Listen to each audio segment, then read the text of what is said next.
Notre exposition Photo, Frontières, projet 2023 de notre association Les Éveillés du Val, Environnement et Art, organise des ateliers artistiques et culturels sur le pays avalonnais avec les artistes du territoire et les divers publics qui y vivent.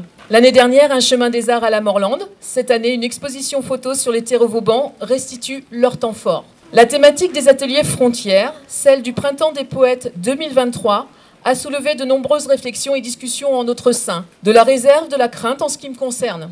Car si l'on entend seulement la frontière comme une limite, une séparation, il ne s'agissait pas pour notre association de servir à certains de nouvelles occasions d'exprimer et faire valoir le repli sur soi et la haine de l'autre.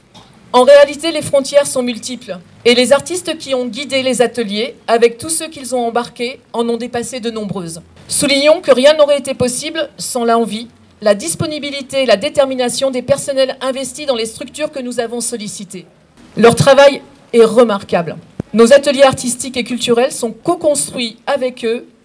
Un immense merci à vous. Les reportages photos réalisés sur le vif au cours des ateliers par Sylvain Solaro et David Ducourreau, photographes. Ces photos témoignent de l'instant fragile, de l'ambiance chaleureuse et de la complicité entre les participants et les artistes intervenants. Donc ces 14 actions culturelles et artistiques, réunissant les enfants du périscolaire de l'école des Chaumes et de Victor Hugo, avec l'artiste peintre et plasticien Pascal Caron, les attrape-rêves, fabriqués entièrement avec des matériaux de récupération, entre rêve et réalité et musicalité au gré du vent.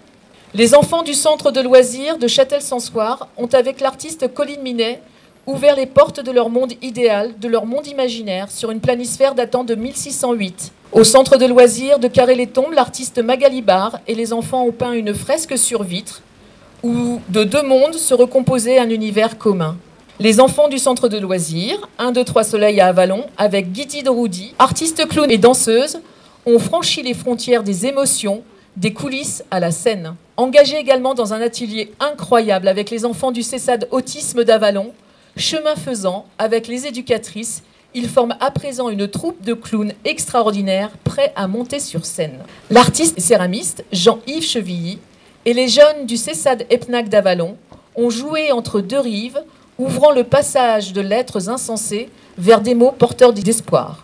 Les résidents du foyer La Joie de Vivre à Massangy ont également, avec l'artiste polyvalent Hyacinthe Reich, dans son atelier à Cussy-les-Forges, réalisé cette incroyable sculpture à l'écoute, parce que nous sommes notre propre frontière et qu'il suffit d'ouvrir grand ses oreilles pour nous ouvrir au monde et aux autres. Nous vous invitons, en vous glissant à l'intérieur, à se faire chuchoter les poèmes de l'atelier d'écriture Ainsi d'Avallon, animé par Louise Aimé, si bien nommé, qui s'est spontanément emparé du thème frontières pour composer des poèmes et nous les offrir.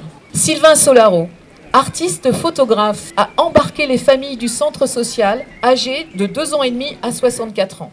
Chacun a pu s'initier, découvrir le land art, les techniques de la photographie, explorer la frontière entre la nature et l'urbain, les perspectives, le portrait, ouvrir et poser son regard. Avec les habitants du CHS Girard de Roussillon à Vézelay, Sébastien Hatton, écrivain linguiste, a coécrit et commis en scène une pièce de théâtre où chacun s'est créé son personnage et son histoire, entamant dans la salle d'attente d'une gare sans train une interaction burlesque et philosophique.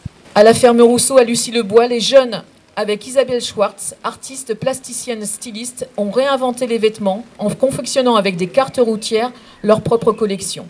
Un atelier initiation aux médias a permis à Mathéo et Taïrise, vivant à la ferme Rousseau, de découvrir avec Maria da Silva l'univers de la radio et de la télévision locale et s'exercer à la méthode journalistique. L'équipe de France 3 Bourgogne les a accueillis à Dijon et leur a permis de découvrir chaque métier indispensable à la réalisation d'un journal télévisé et ont permis qu'ils assistent en direct à sa présentation.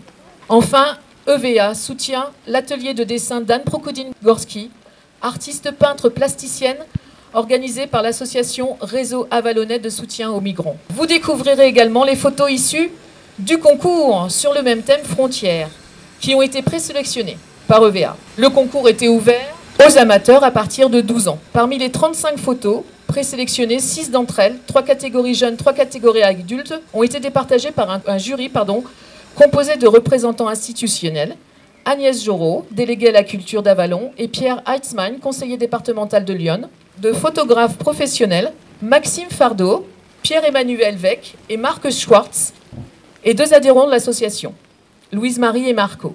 Quoi, les projets de notre association ne sont réalisables qu'avec toutes les personnes qui participent et nous soutiennent. C'est le moment de remercier nos partenaires, la municipalité d'Avallon et particulièrement les personnels du service sport, culture et des espaces verts, le ministère de la Culture, l'Agence régionale de santé Bourgogne-Franche-Comté, Chiver, Auchan-Avallon, Weldom, le foyer La Joie de Vivre de Massangy, le CHS Girard de Roussillon, la Ferme Rousseau, les Caves de la Halle et Régis, Radio Avallon, Avallon Vision, Maria et François Bourgogne, le cinéma Vauban, avec Gaël, la Société Philharmonique d'Avallon.